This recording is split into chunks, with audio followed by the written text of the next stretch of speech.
In today's video, I'm going to teach you how to add IE tab to Chrome. If you rely on older Internet Explorer only websites or internal tools, IE tab lets you open those pages right inside Google Chrome. It embeds the Internet Explorer engine under the hood so you can stay in one browser while accessing legacy content. Start by opening the Chrome Web Store in your Chrome browser. In the search box, type IE tab. In the results, look for the extension published by Blackfish Software. That's the official one you want. Click it to open the details page, then choose Add to Chrome. A small prompt will appear asking you to confirm. Click Add Extension. Chrome will handle the installation automatically, and in a moment you'll be ready to go. Once it's installed, look near the address bar for the blue E icon. That's the IE tab button you'll use. If you don't see it, click the little puzzle piece icon for extensions at the top right.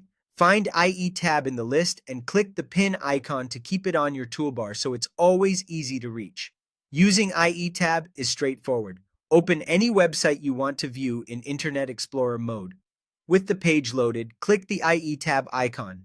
The page will reload using the IE engine inside Chrome, allowing older sites to render and behave the way they were designed.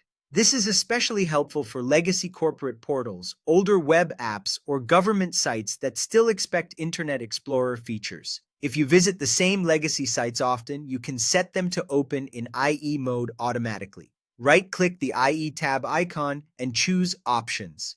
In the settings page that opens, find the Auto URLs section and add the website addresses you want, handled by IE tab. From then on, those addresses will switch to IE mode on their own without you having to click the icon each time.